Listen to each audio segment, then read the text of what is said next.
Seigneur notre Dieu, Père de toute miséricorde, infinie bonté, le Roi de toute la création, des univers visibles et invisibles, Maître du temps et de l'histoire, Seigneur Dieu des armées, Yahvé Sabaoth, toi qui mènes de front la grande bataille vers la victoire finale que tu nous as déjà acquise.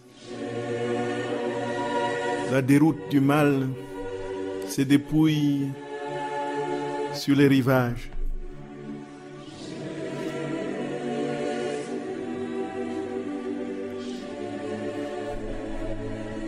La grande victoire, Seigneur, qui nous a été déjà obtenue dans le mystère de ton incarnation, de ta mort, de ta résurrection. Le décret que tu as signé de toute éternité pour que nous correspondions en toutes choses à ta sainte et divine volonté. Seigneur notre Roi, comment te dit notre gratitude en ce temps où nous attendons le Sauveur de nos âmes qui viendra non seulement prendre forme dans l'existence humaine en général, dans le plérome eschatologique, mais bien plus encore aujourd'hui, ici et maintenant dans nos âmes, dans cette incarnation mystique, mystère de transformation de l'âme humaine en toi, Seigneur. Dieu d'amour, de tendresse et de bonté, comment ne pas te dire notre gratitude au nom de toutes les créatures passées, présentes et futures, pour un amour sans bornes, tel que tu l'as manifesté, en venant épouser notre condition et en prenant place dans nos fragilités. Tu nous as ainsi donné la possibilité d'accéder à ta puissance. En prenant place dans notre péché et en te faisant pécher, tu nous as donné la possibilité d'accéder à ta sainteté. En prenant place dans nos fragilités, tu nous as donné la possibilité d'accéder à ta force. Dieu d'amour, source de tout amour, nous te bénissons et te manifestons le plus que nous pouvons dans les pauvretés qui sont les nôtres, notre gratitude éternelle dans ta divine volonté, pour l'œuvre de la création, de la rédemption et la sanctification, pour ce temps qui sont les derniers, où tu te manifestes plus que jamais dans les cœurs, où tu montres à tous combien ton visage défiguré commence à s'éclaircir à la vue des enfants de ta divine volonté qui travaillent à te consoler, à manifester leur amour, leur je t'aime au nom de toutes les créatures, pour que cet amour parfait te revienne, Seigneur. Nous te bénissons, Jésus d'amour. Nous te bénissons, Roi des siècles sans fin. Nous te bénissons, Seigneur de gloire. Béni sois-tu, Jésus. Les mots nous manquent pour te dire notre gratitude. Les mots nous manquent pour te dire notre merci. Les mots nous manquent pour te dire notre amour, notre adoration et notre action de grâce. Les mots sont inaptes à saisir et à exprimer l'immensité d'un tel amour et ta bonté et ta bienveillance de toujours. Nous te bénissons, Jésus. Comment ne pas nous fondre en toi, Seigneur? Comment ne pas nous fondre en toi? Comment ne pas nous fondre en toi, Seigneur Jésus? Oui, Jésus d'amour, comme disait cette sœur, viens nous parer, viens parer notre âme. Seigneur mon Dieu, nous t'en supplions pour les noces éternelles. Oui, Jésus, nous voulons être parés de toi, être revêtus de toi, Jésus. Nous voulons être revêtus de toi, notre Roi. Viens nous revêtir de toi, Seigneur. Viens nous revêtir de toi. Viens nous revêtir de toi, Jésus, pour les noces éternelles. Oui, le banquet est prêt et tu nous y attends. Et tu veux que nous soyons éveillés, que nous tenions nos lampes et allumées. Seigneur, tu veux nous introduire dans ce banquet. Et tu veux que nous portions la robe des noces. Oui, Jésus d'amour, viens nous revêtir de ta robe nuptiale. Viens nous revêtir de toi, Jésus. Viens nous revêtir de ta divine volonté. Gloria, Gloria, Seigneur notre Roi, à qui dotirons-nous? Tu as les paroles de la vie éternelle. Nous avons confiance en toi, Seigneur. Nous avons confiance en toi, Jésus. Nous t'aimons, notre roi. Nous t'aimons, notre roi. Nous t'aimons, Jésus. Nous t'aimons. Viens, Seigneur, notre roi. Viens, ne tarde plus, Seigneur. Ne tarde plus, Jésus. Ne tarde plus, Jésus. Ne tarde plus, Seigneur. Nous t'aimons, Jésus d'amour. Nous t'aimons. Nous t'aimons, notre roi. Nous t'aimons. Nous t'aimons. Nous t'aimons. Nous t'aimons. Bénis les auditeurs, Seigneur, d'aujourd'hui et de demain. Et viens, établis ton règne dans nos âmes. Maranatha, Maranatha, Maranatha, Maranatha, Maranatha.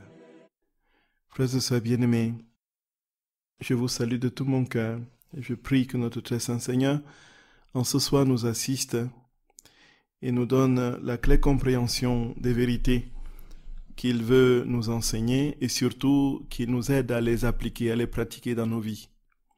Frères et sœurs d'amour, au fur et à mesure que nous avançons dans cette vie dans la divine volonté, nous comprenons que la paix est possible. La paix est possible. Il est possible de commencer déjà à vivre quelque chose du ciel ici-bas, en attendant d'être parfaitement établi dans la béatitude éternelle, dans le face-à-face, quand nous aurons quitté ce monde. C'est une certitude absolue. Nos cœurs sont en joie, et au fur et à mesure nous allons comprendre les secrets, si on peut parler du secret, les secrets de cette joie et de cette paix que le Seigneur met dans nos âmes, en dépit des tribulations extérieures et en dépit de tout ce que nous pouvons vivre comme contrariété. Et frères et sœurs d'amour, ce sera le thème de ce soir et de cette série qui commence sur la paix. Avant tout, confions-nous à notre très sainte mère, la mère, la mère, la mère, la mère, la maman chérie, la maman d'amour, la maman d'amour. Nous t'aimons, maman d'amour, nous t'aimons. Au nom du Père et du Fils et du Saint-Esprit. Amen. Notre Père qui es aux cieux, que ton nom soit sanctifié, que ton règne vienne, que ta volonté soit faite sur la terre comme au ciel. Donne-nous aujourd'hui notre pain de ce jour.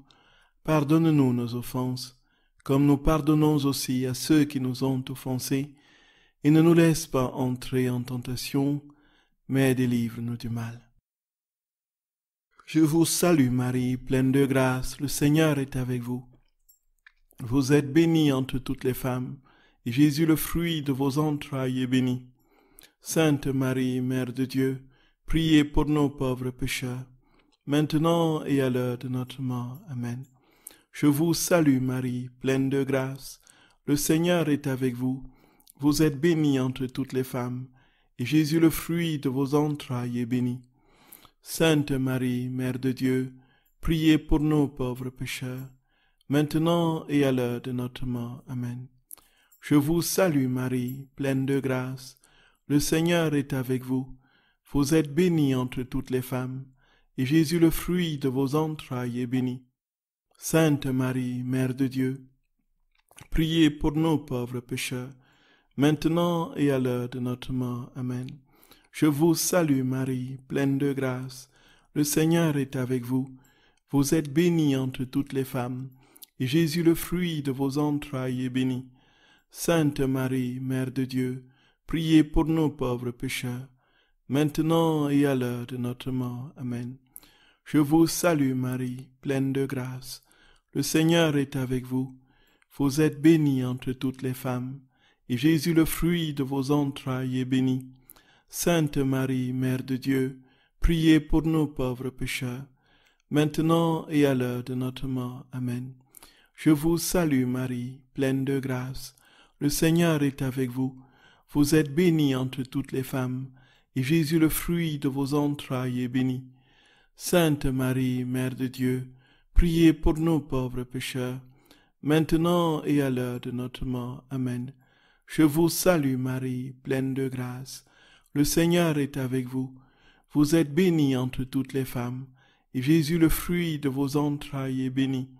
Sainte Marie, Mère de Dieu, priez pour nos pauvres pécheurs, maintenant et à l'heure de notre mort. Amen. Je vous salue Marie, pleine de grâce. Le Seigneur est avec vous. Vous êtes bénie entre toutes les femmes, et Jésus, le fruit de vos entrailles, est béni. Sainte Marie, Mère de Dieu, priez pour nous pauvres pécheurs, maintenant et à l'heure de notre mort. Amen.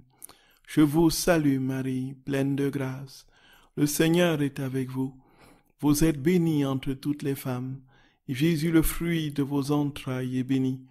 Sainte Marie, Mère de Dieu, priez pour nous pauvres pécheurs, maintenant et à l'heure de notre mort. Amen. Je vous salue Marie, pleine de grâce. Le Seigneur est avec vous. Vous êtes bénie entre toutes les femmes, et Jésus, le fruit de vos entrailles, est béni. Sainte Marie, Mère de Dieu, priez pour nous pauvres pécheurs, maintenant et à l'heure de notre mort. Amen. Gloire soit au Père, et au Fils, et au Saint-Esprit, comme il était au commencement, maintenant et toujours, et dans tous les siècles des siècles. Amen. Ô mon Jésus, pardonnez-nous nos péchés, préservez-nous du feu de l'enfer, et conduisez au ciel toutes les âmes, surtout celles qui ont le plus besoin de votre sainte miséricorde. Ô Marie conçue sans péché, priez pour nous qui avons recours à vous.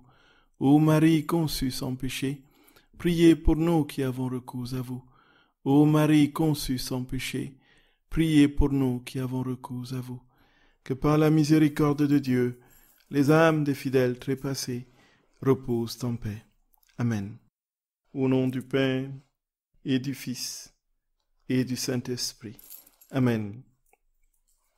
Chers frères et sœurs bien-aimés, chers frères et sœurs d'amour, je vous salue de tout mon cœur et je rends grâce au Seigneur pour cette nouvelle occasion qu'il nous donne de parler de cette vie dans la divine volonté qui est le sommet de la perfection chrétienne, dans cette œuvre de transformation que le Seigneur lui-même opère en nous par le cadeau de sa divine volonté.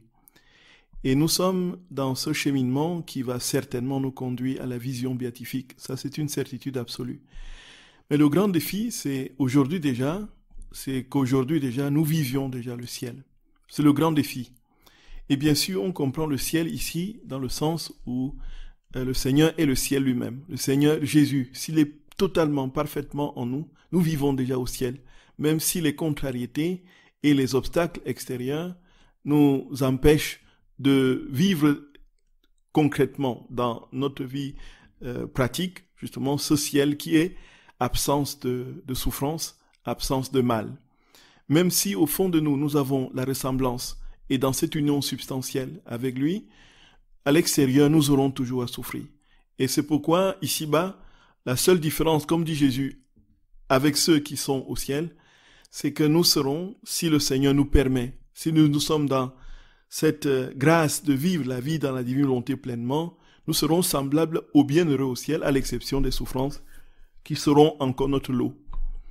Et donc, notre être extérieur qui va vers sa ruine sera, comme dit Saint Paul, quelque chose de pratiquement implacable. On ne peut pas faire autrement. Nous allons vieillir, nous allons souffrir, il y aura des arthroses, il y aura un tas de maladies qui vont dégrader progressivement notre corps jusqu'à ce que nous ne soyons plus ici-bas. Mais ça, c'est juste pour un temps, puisque lorsque le temps viendra, comme dit Jésus, où la divine volonté régnera dans les cœurs, du petit reste qui sera sur la terre après le temps de la purification, il y aura donc, frères et sœurs bien-aimés, une vie profonde de santé. Les gens vivront dans une santé parfaite et il y aura plus de maladies, il n'y aura plus d'injustice, de mal, de péché. Voilà, c'est ça en fait. Et les gens vont mourir de leur bonne mort. Et ce que Jésus dit, ils vont être tout simplement conservés dans des tombeaux, dont les corps ne connaîtront pas la dégradation. Voilà. Bon, nous lisons ça dans le livre du ciel et nous y croyons dur comme fer. Est-ce que nous serons encore là? Dieu seul le sait, je ne crois pas, pour ma part, que je sois encore là pour voir ce temps. Mais en attendant, le Seigneur nous dit ici et maintenant, tu peux vivre la paix, tu peux vivre dans la paix, une paix profonde et imperturbable, que rien ne peut dégommer. Gloria, gloria, que rien ne peut dégommer. Frères et sœurs d'amour, tu peux vivre la paix. Frères et sœurs d'amour, nous pouvons vivre la paix. Tu peux vivre la paix. Tu peux vivre dans la paix.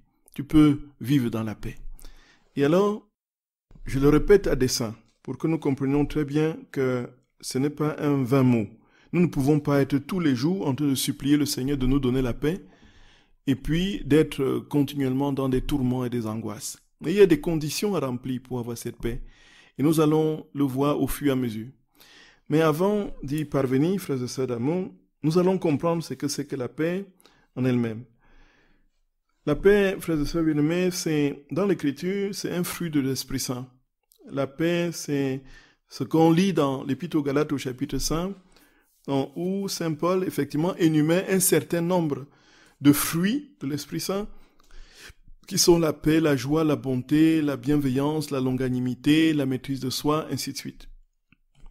Donc, c'est un fruit, justement, du Saint-Esprit.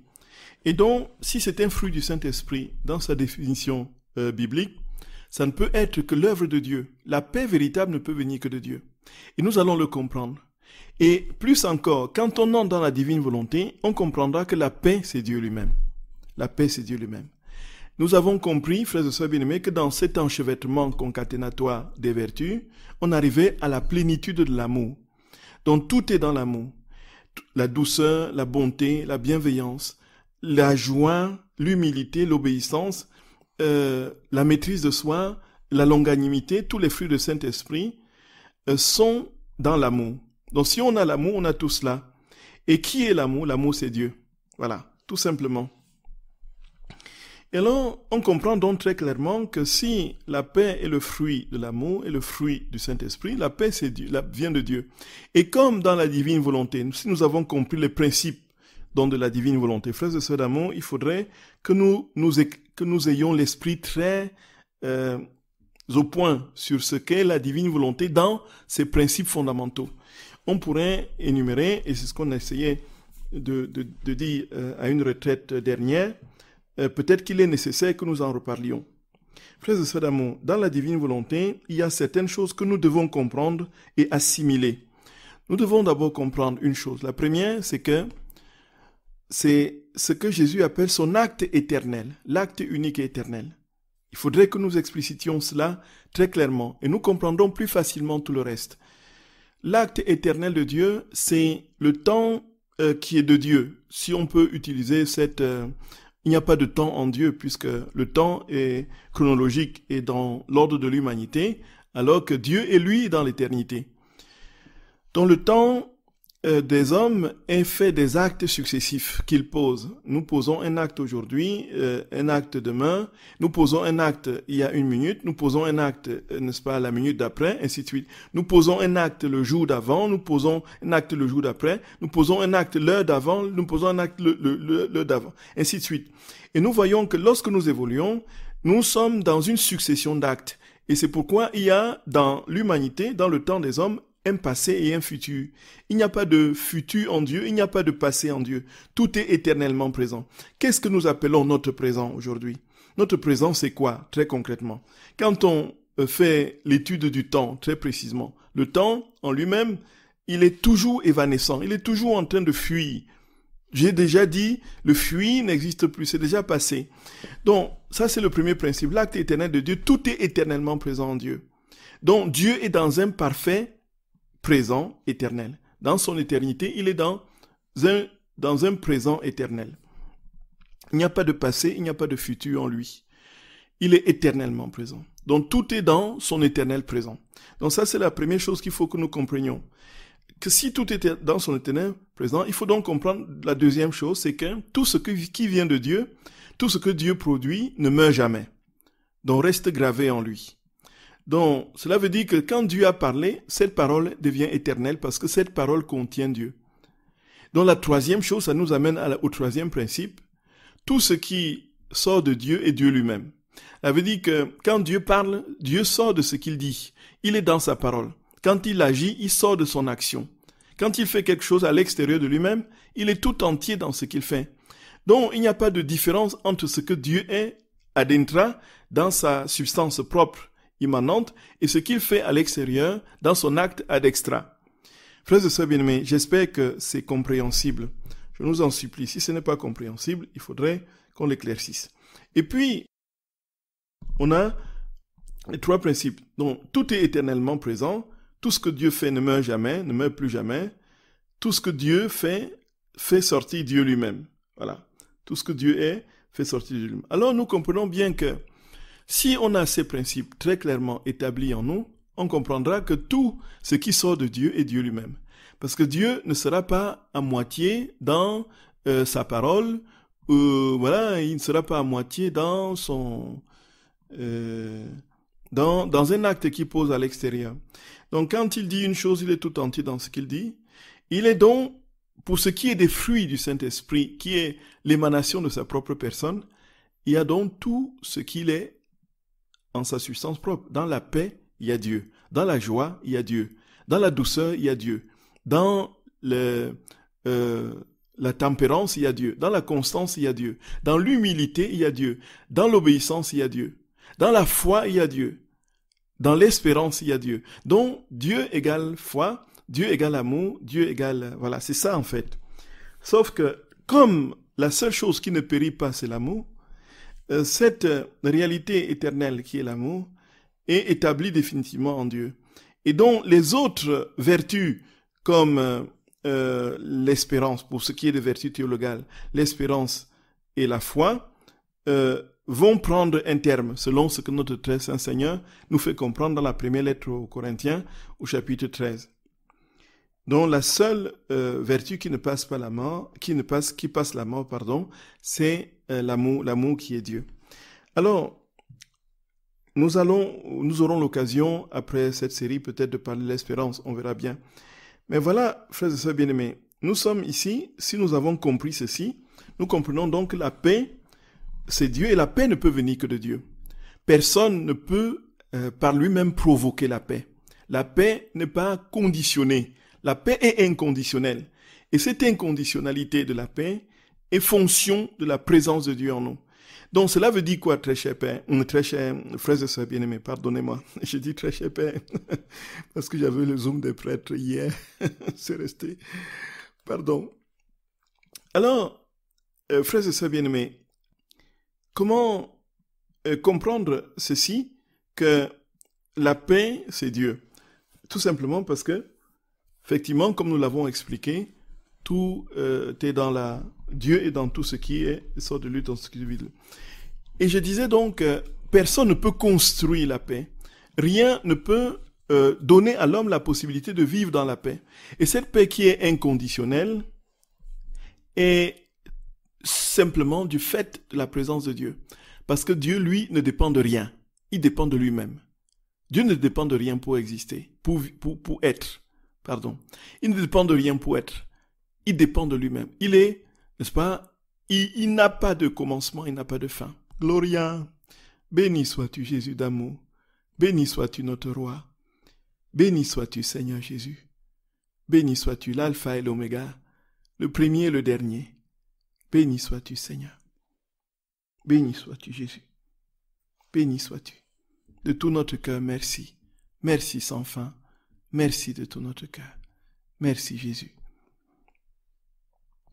Alors, frères et sœurs bien-aimés, il est l'alpha et l'oméga, il ne dépend de rien. Et donc, s'il est inconditionnel, cela veut dire que la paix, ce qui va sortir de lui est tout aussi inconditionnel. S'il est infini, ce qui sortira de lui sera aussi infini. On est d'accord? S'il est éternel, ce qui sortira de lui sera éternel. S'il est puissant, ce qui sortira de lui sera puissance, ainsi de suite. Et donc, les paix, ce qu'on appelle la paix du monde, est tout simplement un leurre, une illusion, un mirage. C'est quoi la paix du monde? C'est quoi la paix du monde? La paix du monde, c'est un ensemble, frères et sœurs bien-aimés, d'éléments, ou bien de soi-disant stabilité, qui est des soi-disant stabilité, qui est en fait l'insécurité par excellence. On construit la paix sur quoi? La paix, c'est le bien vivre, c'est le savoir vivre, accepter, tolérer les différences, avoir, n'est-ce pas, une attitude. Mais nous voyons bien que quel que soit tout ce qu'on met en place comme arsenal de loi, toute la juridiction du vivre ensemble, qui qui est avec tout le code civil et pénal, qui rentre en ligne de compte de l'organisation des sociétés, on voit bien ce qui se passe dans ces sociétés. On voit que les haines, les crimes, les meurtres, les violences se multiplient.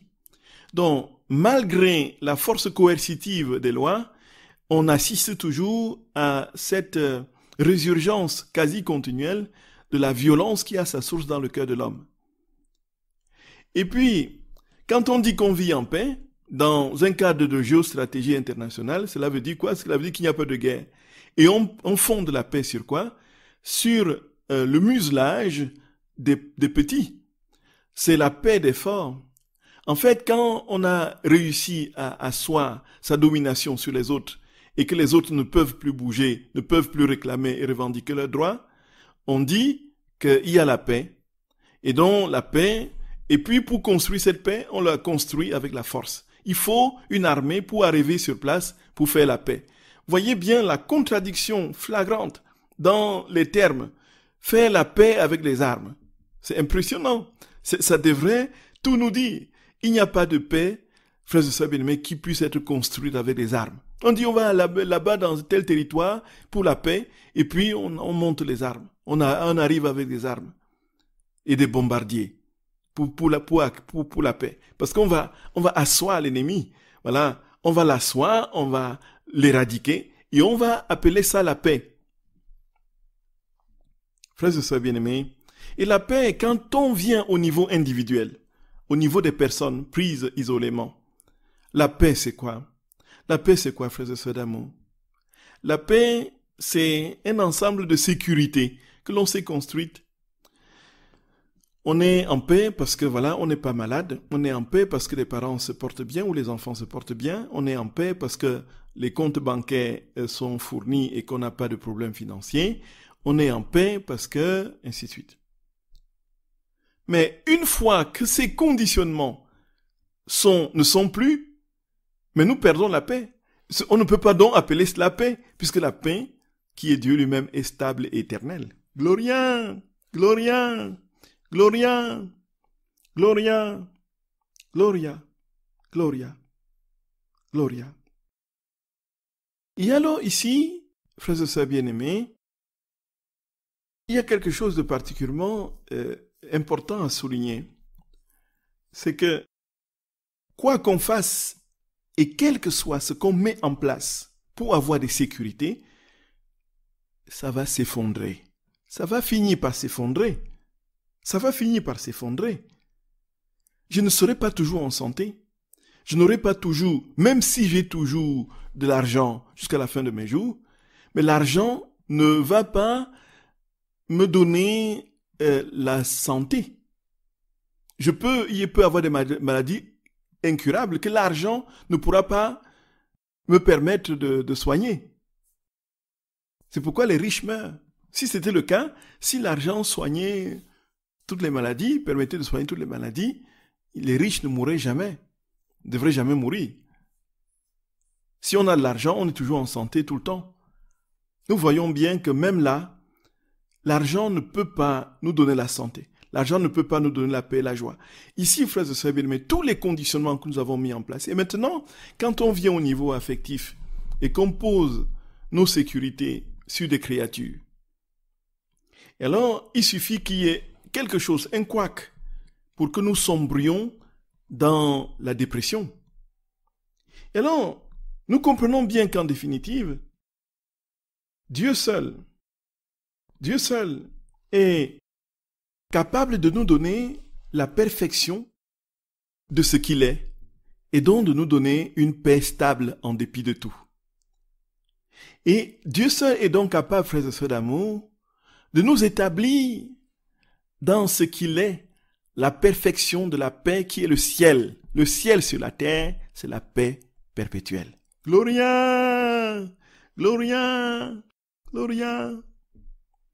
La paix sur la terre, frères et sœurs bien-aimés, la paix dans nos cœurs, c'est le ciel. Et nous allons le comprendre. Mais avant tout, vérifions cette vérité que Dieu seul est paix et que la paix vient de Dieu seul dans l'Écriture. Frères et sœurs bien-aimés, il y a énormément de textes dans la Bible qui parlent de la paix. Tout simplement parce que Dieu ne peut pas, le bonheur véritable réside là. On peut être dépouillé et démuni de tout, mais vivre dans une paix imperturbable. Tout comme on peut être nanti, avec tous les conditionnements et les sécurités évoquées tantôt, et être dans un trouble continuel, et être en enfer. L'enfer intérieur. Nous voyons déjà dans l'Écriture, la première bénédiction que le Seigneur, qu'on a dans l'Écriture, ce que le peuple d'Israël, le grand prêtre, le prêtre disait sur le peuple. Et alors, on a ici, frères et sœurs bien-aimés, quelque chose de particulièrement fort. Et ça, c'est une prière que je prends, moi, personnellement, après la confession sur les personnes, sur les âmes. Parce que c'est véritablement la seule marque de la présence de Dieu. Quand Dieu est dans une âme, la paix y habite. Et c'est pourquoi Jésus à la résurrection, quand il apparaît, il dit « La paix soit avec vous ». Et ici, frères et sœurs d'amour, il y a quelque chose de particulièrement fort. C'est que la première bénédiction qu'on a dans l'Écriture invite et appelle la paix. Gloria! Gloria! Nombre au chapitre 6, du verset 24 à 26. Que le Seigneur, Adonai, l'Éternel, te bénisse et te garde. Que le Seigneur laisse briller son visage sur toi et t'accorde sa grâce. Que l'Éternel se tourne vers toi et te donne la paix, et te donne sa paix. Gloria, Gloria, Gloria, Gloria, Gloria, Gloria. Voyez, frères et sœurs bien-aimés, c'est absolument lumineux. Et puis, le peuple reçoit la paix, en vérité, puisque c'est Dieu. La paix vient de Dieu. Il dit que l'Éternel se tourne vers toi et te donne sa paix. Alors, quand il se tourne vers nous, il ne nous donne pas autre chose que ce qu'il est lui-même. Il nous donne sa paix. Nous entrons dans sa paix. Nous vivons dans sa paix. Nous sommes introduits dans sa paix. Nous te bénissons, Jésus d'amour. Te bénissons, Seigneur notre Roi. Te bénissons de tout notre cœur, de toute notre âme. Parce que tu ne changes pas. Et ta paix, tu nous la donnes. Toujours, toujours, toujours. Quand nous sommes disposés et quand nous t'accueillons. Sois béni, Seigneur. Sois béni. Et alors, dans le livre d'Isaïe, au chapitre 26, au verset 3, alors, Adonai, Isaïe s'adresse, fait cette prière au Seigneur. À celui qui est ferme dans ses sentiments, tu assures la paix. La paix parce qu'il se confie à toi. Gloria. Donc la condition de la paix, c'est d'être en Dieu. C'est d'être en Dieu. Et en Isaïe, toujours au chapitre 43 du verset 5, il dit « Ne crains rien, car je suis avec toi. Je ramènerai de l'Orient ta race, et je te rassemblerai de l'Occident. » Frères et sœurs bien-aimés, c'est absolument inouï. Et au chapitre 32, toujours de Isaïe, au verset 17, « L'œuvre de la justice sera la paix, et le fruit de la justice, le repos et la sécurité pour toujours. » L'œuvre de la justice sera la paix. Et la justice, c'est qui, frères et sœurs d'amour? Nous comprenons bien, encore une fois. La justice, si c'est une vertu cardinale, encore une fois, dans ce principe que nous avons établi précédemment, ce qui sort de Dieu est Dieu. La justice germera de la terre. Non, du ciel se penchera la justice. J'ai oublié le verset. Donc, en quelque sorte, du ciel se penchera la justice. La justice vient de Dieu. La justice est Dieu. Donc, la paix de Dieu. Et le Seigneur dit, frères et sœurs d'amour, très clairement, pour illustrer tout ce que nous venons de dire, Cette célèbre phrase dont du verset 14 de l'évangile de Jean au verset 27, le Seigneur très clairement dit « Je viens vous donner ma paix. Et cette paix que je vous donne, je ne le donne pas à la manière du monde. » Ici, frères et sœurs d'amour, nous sommes dans un contexte où Jésus est en train de vouloir se séparer de ses disciples parce que bientôt, il va s'en aller vers son Père après la passion, après avoir subi sa passion. Voici que les disciples sont troublés. Ils sont dans l'inquiétude. Ils se posent la question, qu'est-ce que nous allons devenir? Où irons-nous sans lui? Que ferons-nous sans lui? Et dans ce trouble intérieur, Jésus leur dit, dans ce chapitre 14, que votre cœur ne se trouble pas. Soyez dans la paix, que votre cœur ne se trouble pas. Vous croyez en Dieu, croyez aussi en moi. Dans la maison de mon Père, il y a beaucoup de demeures. Sinon, vous aurais-je dit, j'irai vous préparer une place. Quand je serai allé vous préparer une place, je viendrai vous chercher pour que là où je suis, vous aussi vous y soyez. Gloria. Et puis, il va dire, frères et sœurs d'amour, je vous laisse la paix, je vous donne ma paix. Non pas à la manière du monde. Jean 14, verset 27. Je vous laisse la paix, je vous donne ma paix. Je ne vous donne pas comme le monde vous le donne. Que votre cœur ne se trouble pas et ne s'alarme pas. En quelque sorte, frères et sœurs bien-aimés, la paix que Dieu donne, ce n'est pas la paix du monde. Ce n'est absolument pas la paix du monde. Parce que c'est une paix inconditionnelle qui n'est fondée et basée que sur lui. Il n'y a pas possibilité d'accéder à cette paix si on n'est pas en Dieu. Et donc nous avons déjà les premiers critères pour obtenir et pour vivre dans cette paix. Être toujours plus. Quelles que soient nos chutes et nos rechutes. Courir toujours vers le Seigneur. Gloria. Quelles que soient nos angoisses. Courir toujours vers le Seigneur. Courir toujours vers le Seigneur. Et à un moment donné, frères et sœurs, au fur et à mesure qu'il aura totalement pris place en nous, il n'y aura plus de place pour le trouble et l'angoisse. C'est comme ça que ça se passe. C'est comme ça que ça se passe, frères et sœurs bien-aimés. C'est comme ça que ça se passe. Je vous laisse la paix. Je vous donne ma paix. Je ne vous la donne pas comme le monde vous la donne. Que votre cœur ne se trouble pas et ne s'alarme pas. Et nous connaissons ce célèbre verset de l'Épître aux Philippiens où Saint Paul dit que prie et exhorte les Philippiens à vivre unis au Seigneur. Il dit au verset 7, Philippiens au chapitre 4 du verset 7, « Et la paix de Dieu, qui surpasse toute intelligence, gardera vos cœurs et vos pensées dans le Christ Jésus, notre Seigneur. » La paix de Dieu, qui surpasse toute intelligence, ça veut dire qu'il n'y a aucun concept pour construire la paix. Ça surpasse toute intelligence parce que ça vient de Dieu. Et gardera vos pensées, vos cœurs et vos pensées dans le Christ Jésus, notre Seigneur. Et là, frères et sœurs d'amour, il y a toujours dans ce même ordre d'idées, Saint Paul, dans la deuxième lettre aux Thessaloniciens, au chapitre 3 du verset 16, il dit que le Seigneur de la paix vous donne lui-même la paix en tout temps, de toute manière. Que le Seigneur de la paix, il dit le Seigneur de la paix. C'est bien, mais voyons bien, le Seigneur de la paix, c'est un attribut. Seigneur de la paix. L'attribut de Dieu, c'est la paix. Donc Dieu ne peut être autre chose que la paix. C'est le Seigneur de la paix. C'est la source de la paix.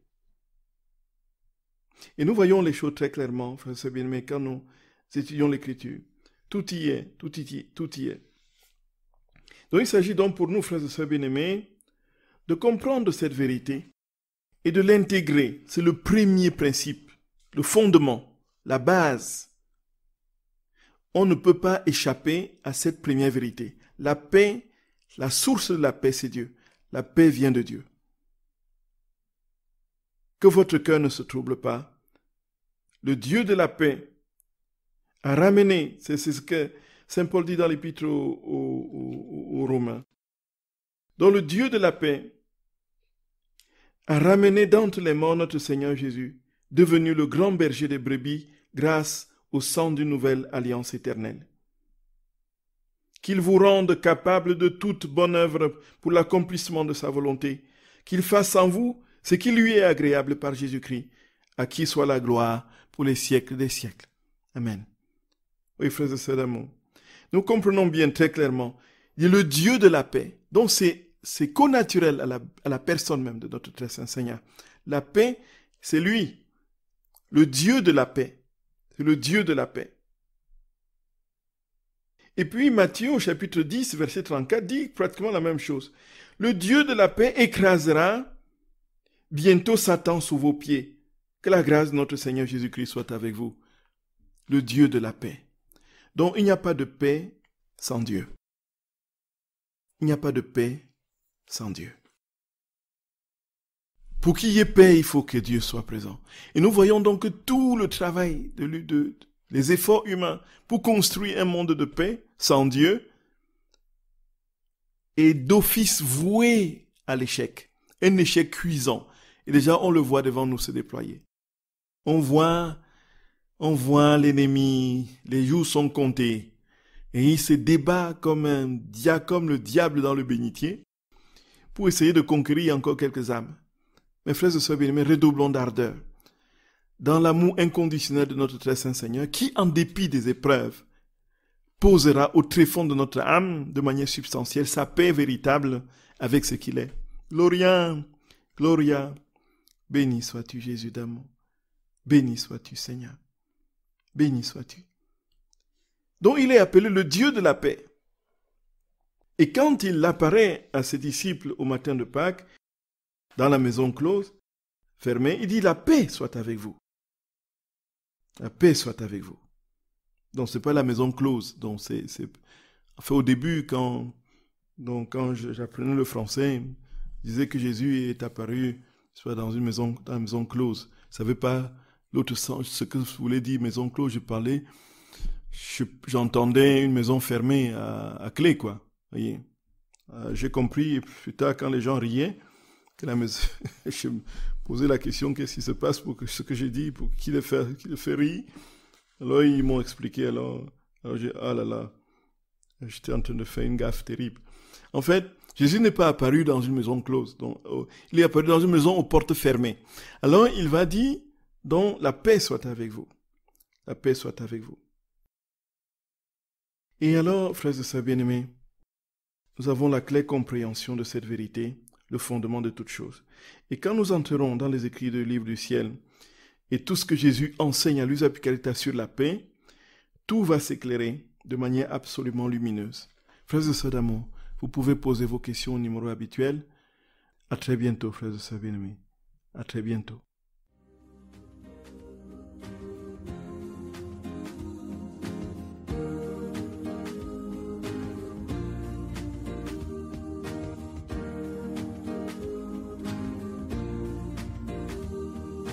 Notre Père qui es aux cieux, que ton nom soit sanctifié, que ton règne vienne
Frères et sœurs bien-aimés, vous êtes sur la radio de la Divine Volonté, la radio de l'Association française Joseph Picaretta.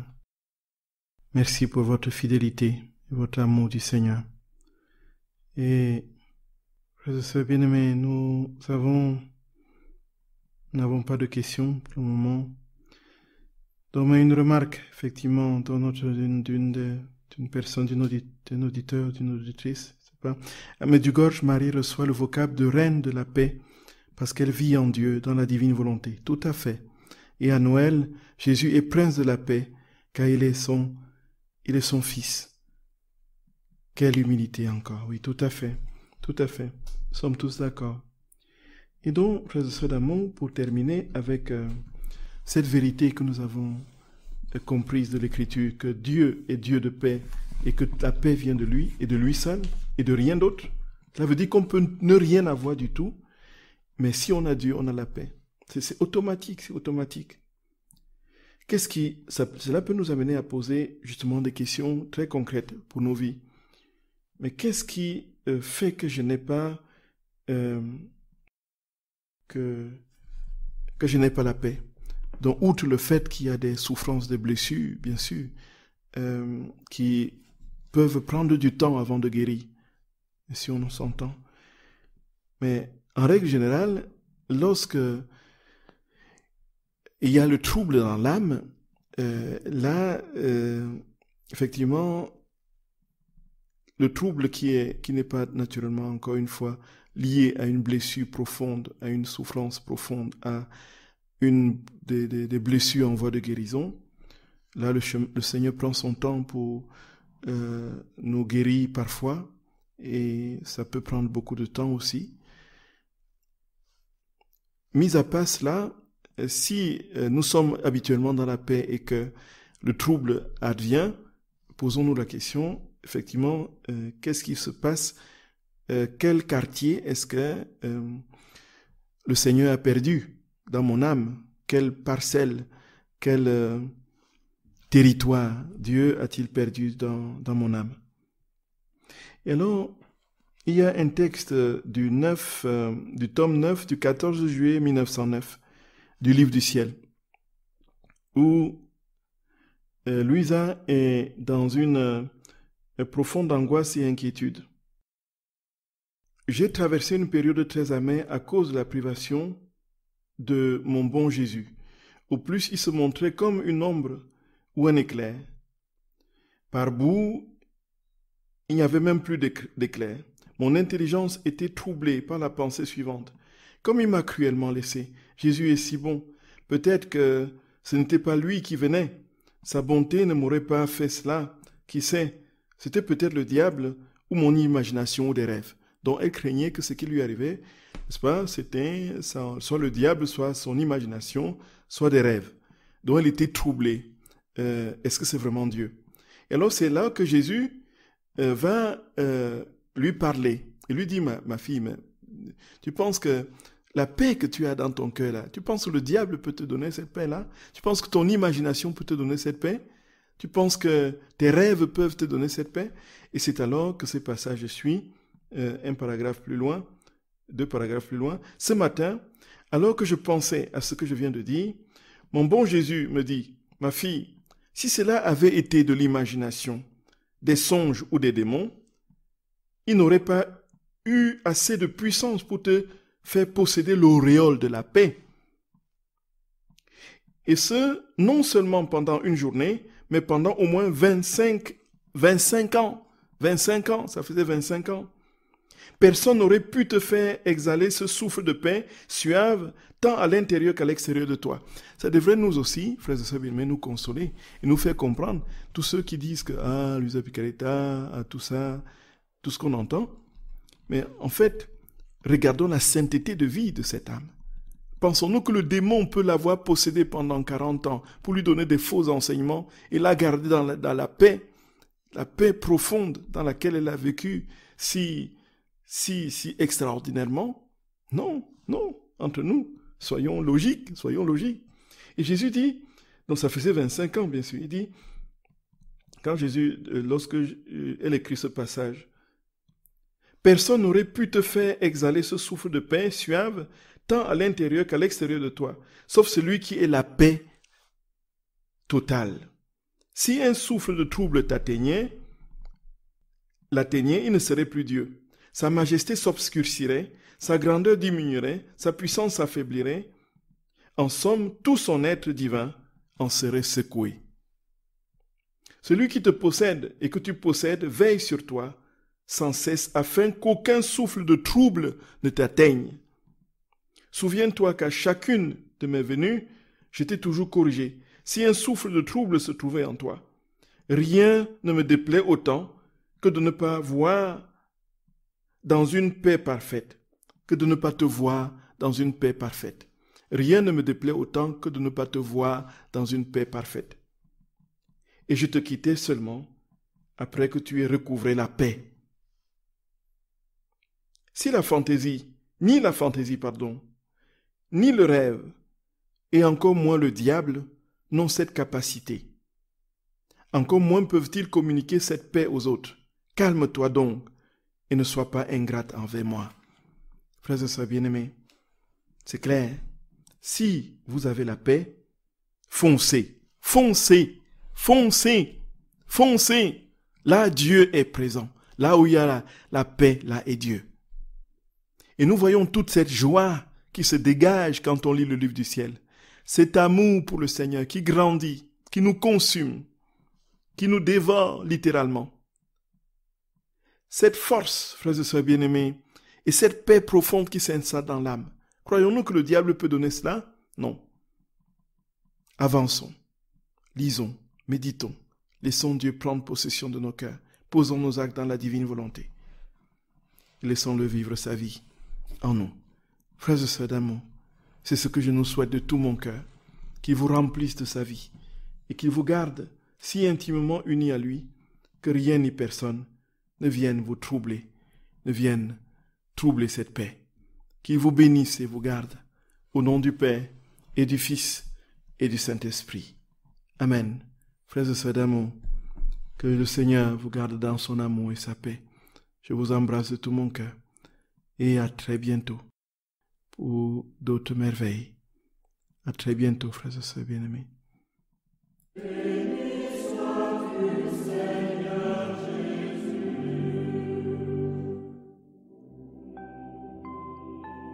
J'ai demandé à la rose, Rose, ma sœur, parle-moi de mon Dieu. Et elle s'est mise à fleurir et m'a ouvert sa robe de satin rouge. Béni sois-tu, Seigneur, Créateur des roses et Dieu de mon cœur. Nous t'acclamons.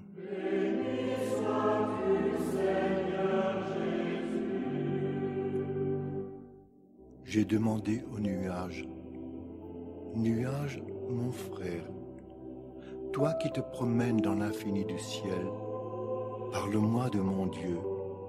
Et il s'est mis à flamboyer dans la symphonie de l'arc-en-ciel. Béni sois-tu, Seigneur, Créateur des nuages et Dieu de mon cœur. Nous t'acclamons.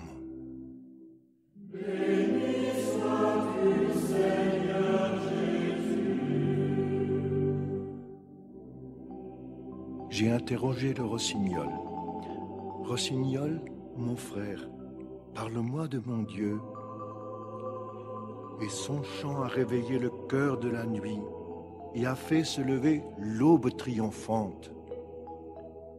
Béni sois-tu, Seigneur, Maître des rossignols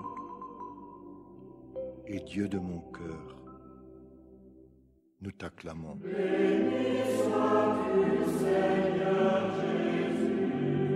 J'ai questionné le vent.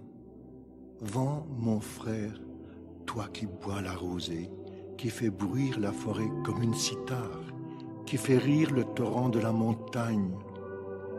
Parle-moi de mon Dieu. Et il s'est mis à caresser la prairie, et ses vagues ont fait tressaillir les champs de blé. Béni sois-tu, Seigneur, inventeur du vent et Dieu de mon cœur. nous t'acclamons. Béni sois-tu, Seigneur Jésus.